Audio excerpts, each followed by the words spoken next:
Continuously நம்ம silent லெட்டர்ஸை பத்தி தான் பார்த்துட்டு இருக்கோம். இன்னைக்கு கிளாஸ்ல லெட்டர் கே பத்தி பார்க்க போறோம். K is always silent before N. அதாவது கேயோட என் சேர்ந்து வரும்போது அங்க கே சைலண்ட் ஆகுது.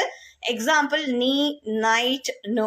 ஓகே, இந்த வேர்ட்ஸ் எல்லாம் நம்ம டே டு டே லைஃப்ல யூஸ் பண்ற வேர்ட்ஸ் தான். நீ, நைட், நோ. நீன்னு சொல்லும் போது என் நீ இன்னும் இதுதான் கேக்குறது தவிர கேயோட சவுண்ட் கேட்கறது இல்ல. நைட்னு சொல்லும் போதே அப்படிதான், நைட், ஐட். ஓகேங்களா?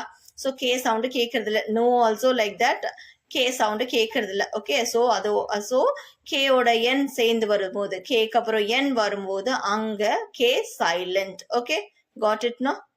ஸோ எல் எங்க சைலண்ட் ஆகுதுன்னா எல்லோட டி சேர்ந்து வரும்போது, எல்லோட டி சேர்ந்து வரும்போது, எல்லோட எஃப் சேர்ந்து வரும்போது, எல்லோட எம் சேர்ந்து வரும்போது எல் அங்க சைலண்ட். ஓகே, எக்ஸாம்பிள் ரீட் பண்ணிக்கலாமா?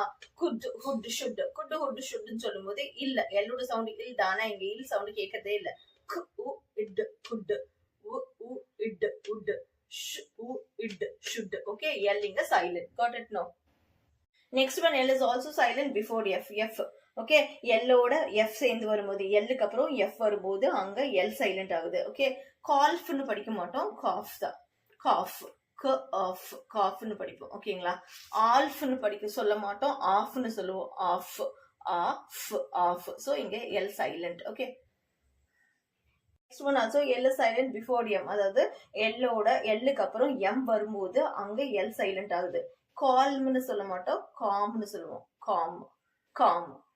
பால்ம்னு சொல்ல மாட்டோம், பாம்னு சொல்லுவோம். Palm. Okay, calm and palm. So L is silent there. L is silent there. So எப்படின்னா இதுக்கு சவுண்ட்ஸ் தெரிஞ்சா மட்டுமே நம்ம அழகா அதுல என்ன எது சைலண்ட் லெட்டர்னு கண்டுபிடிக்க முடியும். ஸோ சைலண்ட் நீங்க வந்து சவுண்ட்ஸை தரோ பண்ணிக்கோங்க. அதுக்கப்புறம் இந்த வேர்ட்ஸ் எல்லாம் ரீட் பண்ணி பார்க்கும்போது உங்களாலேயே உங்களுக்கு அந்த சைலண்ட் லெட்டர்ஸை கண்டுபிடிக்க முடியும். ஓகேங்களா? ஸோ ஃபோனிக்ஸை தரோவா கத்துக்கோங்க. Okay, got it no?